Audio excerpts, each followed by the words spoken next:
Selamat malam Pak Sabar dan juga rekan-rekan Minusian. Nah, di sini saya akan mencoba untuk menanggapi forum diskusi yang terkait dengan strategi pertumbuhan scale fast, apakah masih layak untuk diterapkan di tengah ketidakpastian politik dan juga risiko sosial.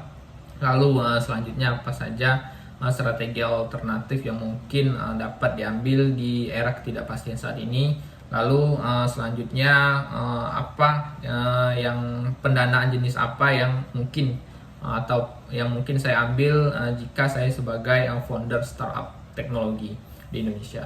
Nah, pertama-tama perkenalkan, nama saya Roni Irawan. Status saya saat ini yaitu saya belum bekerja.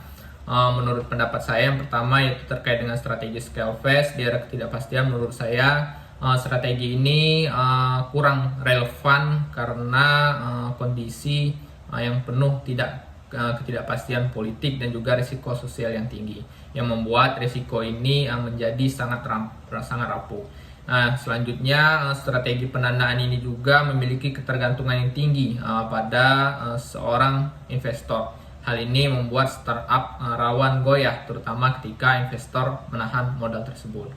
Nah, lalu masalah lainnya yaitu juga terkait dengan regulasi yang cepat berubah serta potensi krisis sosial juga dapat menghentikan momentum pertumbuhan instan bagi bisnis kita ketika kita menggunakan strategi pertumbuhan scale fast ini. Nah, lalu menurut saya alternatif strategi yang mungkin dapat diambil oleh bisnis startup digital di Indonesia saat ini yaitu adalah strategi yang lebih berkelanjutan.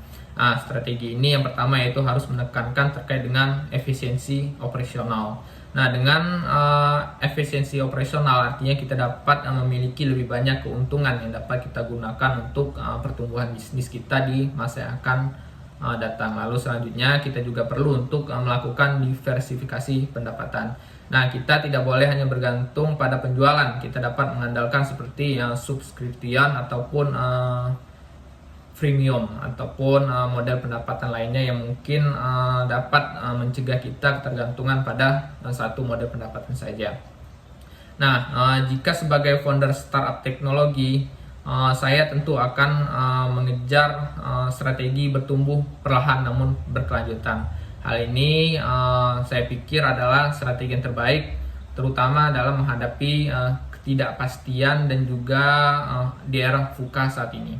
Nah, fokus saya adalah membangun fondasi bisnis terlebih dahulu yang kuat dengan unit ekonomik yang sehat sehingga perusahaan tetap bertahan meskipun akses pendanaan melambat. Nah, namun saya juga tetap membuka peluang pendanaan dari investor. Namun hal ini bukan untuk strategi bakar uang, tetapi untuk memperkuat teknologi, mengembangkan talenta dan juga memperluas pasar dengan strategi yang sudah terbukti menguntungkan. Nah, saya rasa dengan pendekatan ini startup tidak hanya mengejar valuasi jangka pendek, melainkan membangun resiliensi jangka panjang yang mampu menghadapi ketidakpastian di era politik maupun sosial saat ini. Nah, demikian menurut saya, mohon koreksinya. Assalamualaikum warahmatullahi wabarakatuh.